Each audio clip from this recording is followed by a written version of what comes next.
The rules for work are changing. We are being judged by a new yardstick, not just by how smart we are or by our training and expertise, but also by how well we handle ourselves and each other.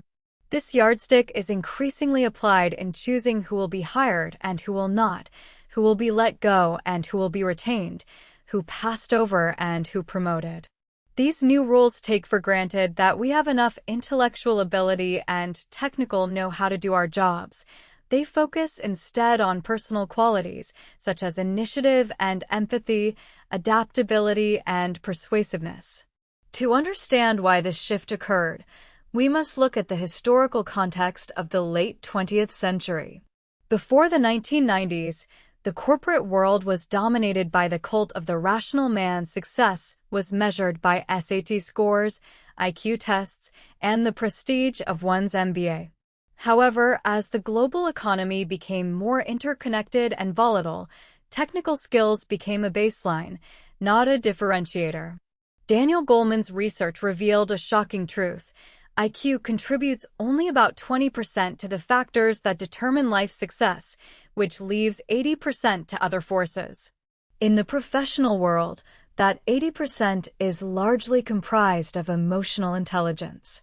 Consider the case study of a brilliant software engineer named David. David had the highest coding proficiency in his firm, a true technical prodigy. However, when he was promoted to team lead, his project failed spectacularly. Why? Because he couldn't handle the human element. He was abrasive, ignored his team's burnout, and couldn't resolve conflicts. He had the IQ, but zero EQ. In contrast, another lead with moderate coding skills but high empathy saw 40% higher productivity because his team felt heard and motivated. This brings us to a deep reflection. How often have you seen a brilliant person fail because they were socially tone deaf? We often prioritize the hard skills because they are easier to measure, but it is the soft skills that determine how far those hard skills can actually take us. If you want to excel, you must realize that your technical degree is just your ticket to enter the stadium. Your emotional intelligence is what determines if you win the game. To master emotional intelligence, we must first understand the machinery under the hood. Our brains are not single, unified computers. They are a layered architecture of evolutionary history. At the center is the limbic system, the ancient brain that governs emotion and survival. Wrapped around it is the neocortex, the center of rational thought and logic. Goleman explains that in the workplace, these two systems are in a constant tug-of-war.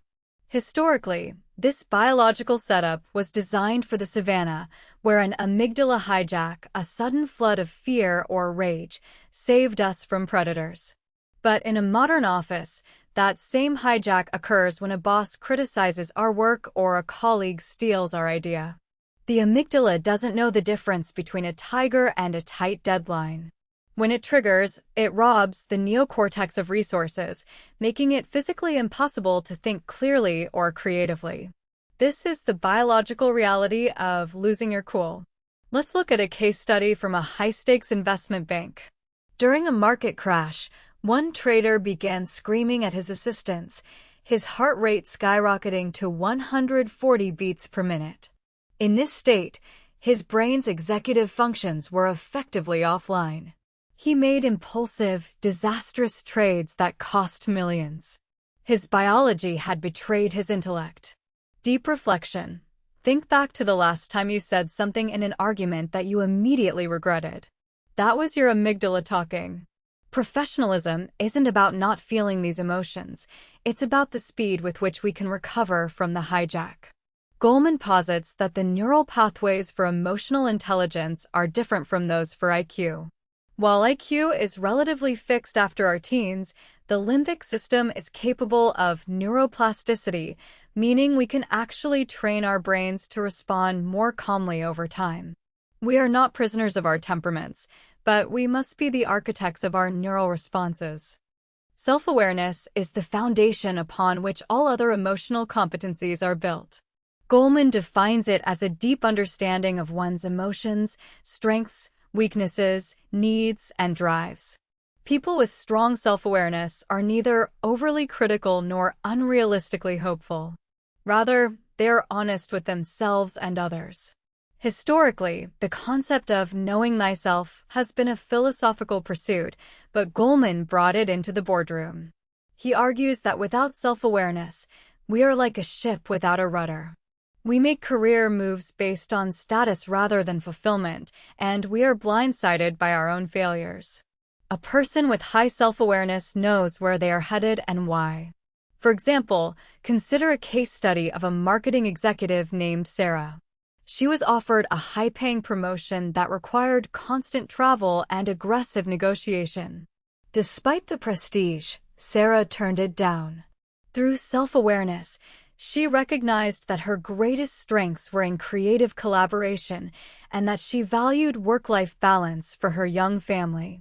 A person lacking self-awareness would have taken the job for the title, burnt out within 6 months, and damaged their professional reputation. Deep reflection. How well do you know your own gut feelings? Goleman notes that these subtle physical sensations, a tightening in the chest or a sense of ease, are actually the brain's way of processing vast amounts of experience that the conscious mind hasn't yet articulated. Self-aware professionals learn to tune into these signals. They know their red zones, the specific situations that make them defensive or irritable. Ask yourself, what are your 3 primary emotional triggers at work? If you can name them, you can tame them. Self-awareness is the light that prevents us from stumbling in the dark of our own subconscious biases. If self-awareness is the internal monitor, self-regulation is the internal thermostat. It is the ability to control or redirect disruptive impulses and moods. In Goleman's framework, self-regulation isn't about bottling up emotions or suffocating your personality. It's about emotional hygiene. Historically, leadership was often associated with the great man theory, where a hot-tempered, demanding boss was seen as a sign of strength. Goleman dismantled this, showing that leaders who cannot control their emotions create a climate of fear that kills innovation. When people are afraid, they don't take risks, they don't share new ideas, they simply try to survive. Self-regulation manifests as trustworthiness, integrity, and comfort with ambiguity. Take the case study of a project manager during a product recall. While the rest of the office was in a state of panic, she remained calm. She didn't look for someone to blame. Instead, she acknowledged the gravity of the situation and focused the team on the solution. Her composure acted as an emotional contagion, lowering the stress levels of everyone around her. This is the power of the prefrontal cortex over the amygdala. Deep reflection. In the heat of a crisis, do you become a source of panic or a source of peace? Self-regulation requires a brief gap between a stimulus and your response. In that gap lies your freedom. Goleman suggests that this can be cultivated through mindfulness and by reframing stressful situations. Instead of seeing a difficult client as an enemy, a self-regulated professional sees them as a challenge to be solved. This mental shift changes the neurochemical cocktail in your brain from cortisol, the stress hormone, to adrenaline and dopamine, which fuel problem-solving. Mastery of self is the ultimate prerequisite for the mastery of others. The third pillar of personal competence is motivation, but Goleman defines it differently than mere ambition. It is an achievement drive, an internal passion to work for reasons that go beyond money or status. Historically, companies tried to motivate employees through carrots and sticks, rewards and punishments. However, Goleman's research into star performers showed that the most successful individuals are driven by an internal standard of excellence. They are constantly seeking ways to improve, and they are resilient in the face of failure. This is closely linked to the concept of flow, a term coined by Mihai Csikszentmihalyi, but popularized in a professional context by Goleman. Flow is that state of peak performance where you are so engrossed in a task that time seems to disappear. It is the ultimate state of emotional intelligence because it represents the total alignment of emotion and effort. Consider the case study of a high-end furniture maker.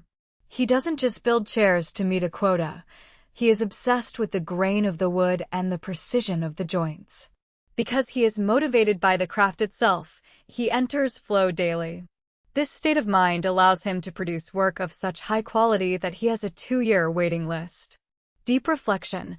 When was the last time you were so lost in your work that you forgot to eat or check your phone? That is the achievement drive in action. Goleman argues that to find this, we must align our work with our natural aptitudes and passions. If you are constantly struggling to find motivation, it might not be a lack of discipline, but a lack of alignment. Success isn't a destination. It's a byproduct of the persistent pursuit of excellence. Are you chasing the paycheck, or are you chasing the mastery of your craft?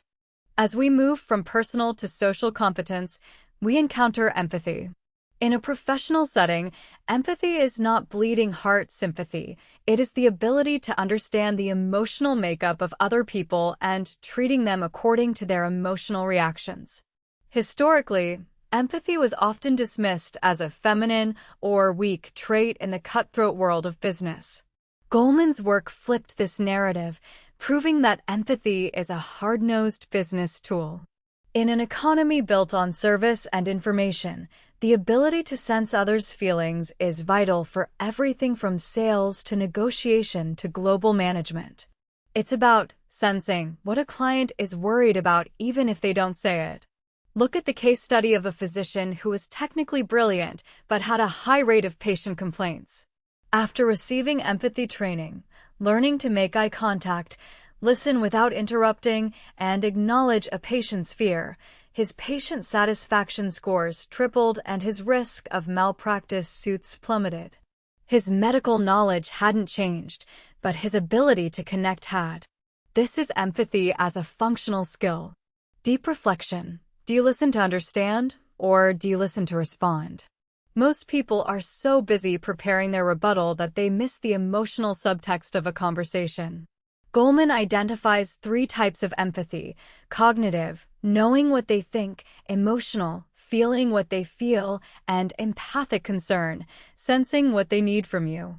In a workplace, the most effective leaders utilize all 3. They can navigate the political climate of a meeting by reading the room's energy.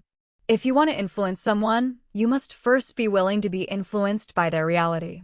Empathy is the bridge that allows 2 different minds to find common ground. Social skill is the culmination of the other dimensions of emotional intelligence. It is friendliness with a purpose, moving people in the direction you desire, whether that's agreement on a marketing strategy or enthusiasm for a new project. Historically, social skills were seen as charisma, something you were either born with or you weren't. Goleman argues that social skill is a set of learnable competencies, including persuasion, conflict management, and the ability to lead change. It is the art of relationship management. A socially skilled person is an excellent communicator who can listen as well as they speak. They are adept at managing teams because they can sense the subtle undercurrents of office dynamics. Let's examine a case study of a retail manager who had to implement a difficult new software system that his staff hated. Instead of using his authority to demand compliance, he used his social skills. He held small group meetings, acknowledged their frustrations, shared his own initial struggles with the tech, and identified early adopters to help train others. By managing the emotional transition, he achieved a seamless rollout. Deep reflection. Think of the most influential person you know. It's likely not the person who talks the most, but the person who makes others feel the most capable. Social intelligence is about being an emotional mentor. It involves the ability to de-escalate a heated argument by finding the shared goal beneath the disagreement. Are you a bridge builder or a bridge burner? In the long-term arc of a career, your technical output will be forgotten, but how you made people feel will be the foundation of your professional legacy. Influence is not about manipulation. It is about resonance. We often think of emotional intelligence as an individual trait, but Goleman extends this to the concept of the group IQ. A team's intelligence is not the average IQ of its members, it is the ability of those members to work in emotional harmony. Historically, many organizations believed that putting the smartest people in the room would automatically lead to the best results. However, research shows that groups with high IQ individuals often underperform because they spend too much time competing for status and intellectual dominance. A team with high collective EQ, however, fosters an environment of psychological safety. This is a term Goleman explores deeply, noting that when team members feel safe to take risks and admit mistakes, the group's collective intelligence skyrockets. Consider the case study of a design team at a major tech company. They had several stars, but were missing deadlines. An EQ intervention revealed that two senior designers were subtly belittling the ideas of juniors, creating a chilling effect on creativity. Once the team established ground rules for emotional respect and active listening, their output doubled. They didn't get smarter. They just got out of their own way. Deep reflection. Have you ever been part of a team where you felt you had to filter your thoughts for fear of being judged? That is a low EQ environment, and it is a drain on productivity. The best teams are those where the emotional friction is low and the intellectual friction is high. To build a high-performance team, you must manage the emotional economy of the group. This means celebrating wins, addressing conflicts early, and ensuring that every voice has the space to be heard. The we is always more powerful than the me, but only if the we is emotionally intelligent. Beyond individual and team dynamics lies the broader landscape of the organization. Goleman defines organizational awareness as the ability to read the currents of office life, build networks, and navigate the politics of a company. Historically, office politics has been viewed as something dirty or beneath real workers. Goleman argues that this is a naive view. Every organization is a human system with its own unwritten rules, power structures, and cultural norms. To ignore them is to be ineffective. Organizational awareness is the social radar that tells you who has the real influence, which is often different from the person with the biggest title. It's about understanding the hidden reality of how decisions are made. Take the case study of an engineer who had a brilliant idea for a new product. Instead of just sending a formal memo to his boss, he used his organizational awareness. He identified the key stakeholders in finance and sales who would be most affected, met with them informally to hear their concerns, and tailored his proposal to address their specific needs. By the time he presented it formally, he already had a coalition of support. Deep reflection. Do you understand the undercurrents of your company? Who are the connectors who know everyone? Who are the gatekeepers? Goleman suggests that being politically savvy is not about being Machiavellian, it's about being effective. It's about empathy on a grand scale, understanding the needs and fears of the organization as a whole. If you want to bring about change, you cannot be a lone wolf. You must be a navigator who understands the sea you're sailing in. Mastery of the organizational map is what turns a manager into a leader. The most important takeaway from Daniel Goleman's work is that emotional intelligence is not a fixed trait. Unlike IQ, which peaks in early adulthood, EQ can be grown and refined throughout a lifetime. This is the concept of maturation. Historically, we thought that you can't teach an old dog new tricks, but neuroscience has proven otherwise through neuroplasticity. However, Goleman warns that learning EQ is different from learning technical facts. You can't just read a book and become more empathetic. Because EQ is rooted in the limbic system, it requires practice, feedback, and repetition. It is more like learning to play an instrument than learning history. The case study here is Goleman's own work with executive coaching programs. He found that the most successful transformations occurred when leaders had a learning plan targeting one specific competency, like active listening, and practicing it in every meeting for months until the neural pathway became the default. Deep reflection. If you could change one emotional habit in yourself, what would it be? Would you be less defensive? More assertive? More attuned to others? The path to mastery begins with a single, conscious choice to respond differently. It requires the courage to ask for feedback and the humility to accept it. As Goleman concludes, in the new world of work, our greatest asset is our humanity. Our ability to connect, to inspire, and to manage our internal worlds is what will keep us relevant in an automated age. The journey toward emotional intelligence is the journey toward becoming fully human. It is a path of constant growth, and it is available to anyone willing to do the work. The question isn't whether you have the potential, it's whether you have the will to cultivate it. What will be your first step today?